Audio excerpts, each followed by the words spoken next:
Hey guys, this is JoAnn speaking here. What you're going to see is the first official lore video involving my series The Hadrosaur. I was inspired by Dead Sound's lore videos where he talks about his series called Sauria, and considering there's more than what was seen in my own series, I figured there's more that needs to be told.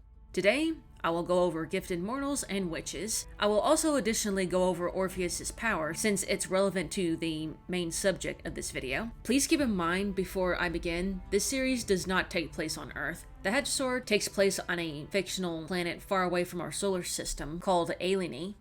Now let's begin.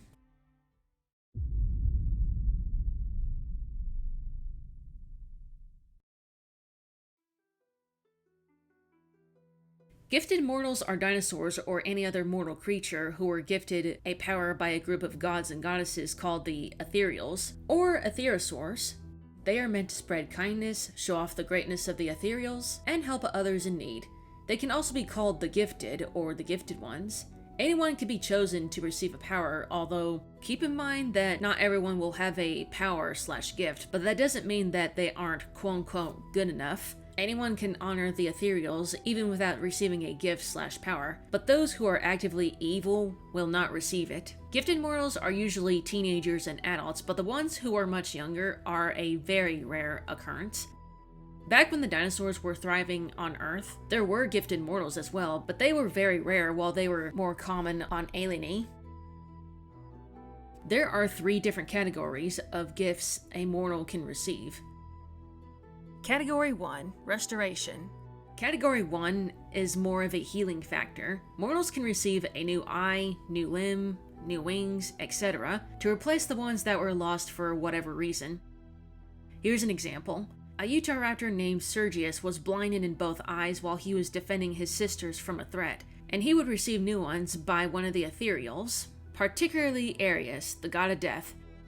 Sergius prayed to Ares, begging to be put out of his misery, but Ares felt sympathy for this Utahraptor and stated that he only guides souls to the beyond, not take lives. Instead, he gave Sergius new eyes and encourages him to keep on living. Another example would be a Tropianathus named Julie. She barely survived a bad hurricane, but her wings were torn up. While laying in agony, Julie prayed for a while to Meltem, the god of air. This entity gave her new wings in exchange for her to go on and share other pterosaurs the stories of the Ethereals.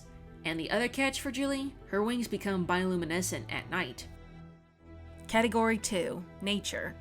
Category 2 is a power where it's based off an element of nature, such as water, fire, rock, plants, ice, and the list goes on. A mortal with Category 2 can pretty much shoot out or summon an element right at the tip of their claw tips, mouths, hooves, wings, flippers, all that jazz. Here are some examples. A Deinonychus named Arion can create gusts of wind using his feathered arms. A Pyroraptor named Lucero can create fire from his hands and mouth. Lucero can also rise again like a phoenix should he get killed, but he can only do it 7 times. On his 7th life, he'll die permanently. Also, keep in mind that this guy is bigger than his average species. Third example, Roxanne the Parasaurolophus. She had the gift to grow flowers using her soft singing voice. And one more example, Orpheus, before his turn to the dark side, was gifted to move and create rocks. In case you're wondering, yes, he still has that ability unfortunately. Category 3, Magic. Category 3 is more on the magic side, and this type can vary on what kind of power a mortal can receive. Abilities including healing, creating force shields, summoning things, speed boosting, controlling objects, and the list goes on. Category 3 can also evolve with the mortal when he or she puts in effort in training and hard work. On top of that, it's possible to have more than 2 abilities. An example of a mortal with Category 3, Nephthir the Archelon. In episode 15 of the Hadrosaur, it shows that he has 2 abilities. He can create a force shield around his shell to allow Amber to safely travel with him underwater, and he gave himself a speed boost to escape a gargantuan creature called the Smaragdosaurus, name meaning Emerald Lizard. Sadly, 50 years before the events of the main story of the Hadrosaur, a lot of the gifted mortals were wiped out during Orpheus's rampage, where he raged against the Ethereals by raising the dead. There are very few survivors, and Nephthir the Archelon is one of them. And spoiler alert, Lucero the Pyroraptor is still alive, but during Orpheus's rampage, he sealed himself inside a gem-like stone. The reason he did that is because he was infected by one of the undead, and the infection would have drained all of his lives until he rose as an undead. While his decision got rid of Orpheus's dark magic from his body, he has yet to be released.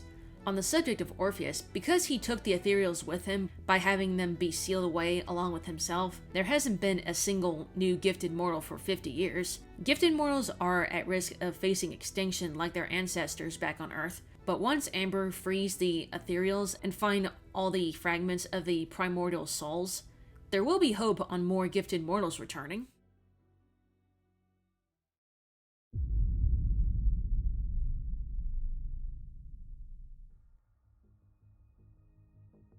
Witches are gifted mortals who practice their powers/magic for evil purposes.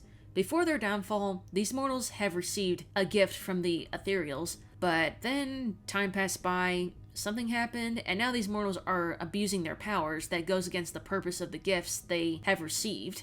The most common witch would be those who were Category 3 gifted mortals. Please note that not all witches are female. There are male individuals, but they are also called witches. When a gifted mortal goes down this dark path, so will their powers, and their powers will become corrupted. Speaking of powers, there are specific witches that can have the ability to raise the dead, cheat death, and use undead beings as vessels, which those powers are forbidden by the ethereals and mortals alike. For example, a witch named Esme the Diplodocus, who appeared both in a flashback and as an evil spirit in the Hadrosaur episode 17. She met her demise after getting struck by lightning and then getting decapitated by Tyrannus. The brave Carcharodontosaurus may have stopped Esme, but what Tyrannus didn't know was that Esme had an emergency spell she casted on her cursed tree prior to his arrival. Esme's soul was originally sealed inside it after her death, and she did it to prevent herself from being casted to the void for her actions, and to wait for a vessel. For a long while, no one dared to touch that tree, until a curious child came by, and in this case, that's Amaris. The moment Amaris touched the tree of Esme, Esme's soul transferred from the tree into Amaris' mind, and later on, Amaris would meet a tragic death and rise as a corrupted revenant. Esme intended to continue serving Orpheus by using Amaris as a vessel, and it's up to Amber and Seraphina to help Amaris be free. Esme was not the only witch who did this vessel revival thing to a victim. There was another that attempted to do the same thing. A Hezegotrix witch named Megan. She tried Esme's trick to a different victim, but it all went wrong when something unexpected occurred to where this would-be victim was unexpectedly brought back to life by a currently unknown power, and was cleansed of this dark magic. Mortals being brought back to life without their bodies reviving as a husk or being corrupted is a very rare occurrence because their souls would usually leave their bodies and cross into the beyond after death, but because this mortal soul was trapped inside his or her own body after death due to Megan's magic, they did not come back as a dangerous husk. Is that individual a brand new character, or was it someone Amber's familiar with? Only time will tell as the story of the Hadrosaur goes on. There are other abilities that are usually practiced by witches living on Alienity besides reviving the dead. Those include summoning extra limbs, possession, manipulating blood, growing sharp teeth or claws, teleporting, and giving new life to monsters. Which, by the way, that ability on witches giving new life to monsters, it is a rare occurrence because it results in death due to the fact that new monsters burst out of a witch's body, like a xenomorph alien. This happened to Megan, but she of course came back as an evil spirit to make an attempt to carry out her plans. And as for this monster that bursts out of her, it's still alive somewhere out in the world, but that will be shown in time. Given the existence of witches and the fact Orpheus was a gifted mortal before he went down a dark path, gifted mortals gained a bad reputation in several parts of the world of Alienity. For example, the snowy island that Amber went to called Isla Invierno. This is one of them. In episode 14, numerous residents assumed Amber was a witch after they saw the fractured soul mark on her tail. Dinosaurs like those guys didn't want to take any risk being involved with danger if they see gifted mortals in their home. If they see any symbol on a body part, whether it be familiar or new, they don't want that. However, the residents eventually stopped because they saw Amber help Lucian the Nanosaurus take down an evil supernatural monster known as Nares the Empty. Now the good news, not every land won't be chasing off gifted mortals or so and accuse them of being witches. Examples include the Contour Pack, with Thorn as their alpha, and Scarlet and her brothers as the Scouts. Outside Esme using Emery's as a vessel and Megan trying to succeed in her plans as an evil spirit, it's currently unknown if there's other surviving witches out there. Although there could be others trying to practice witchcraft even if they weren't gifted mortals in the first place.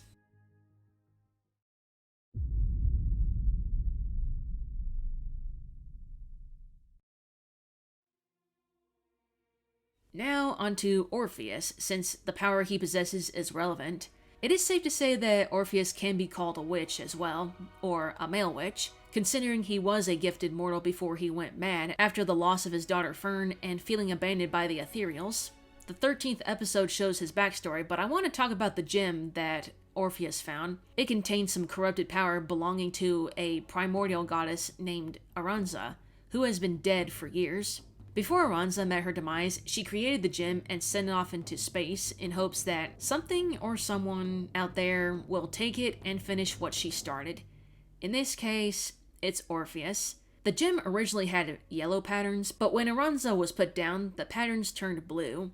When Orpheus swallowed that artifact, it corrupted him and granted him powers to revive the dead as revenants, just like Aranza. He can cast corruption spells on individuals, which was something he did on Seraphina, but luckily, Amber got rid of that spell in episode 16. Orpheus can also create illusions and is currently immortal. However, what he possesses is considered the most dangerous power because it came straight from a primordial goddess. And the primordials in general are more powerful than the ethereals, hence why Orpheus was able to seal the ethereals before he himself got completely sealed away. Which, if you paid attention to what's going on in episode 13, the seal over him is weakening.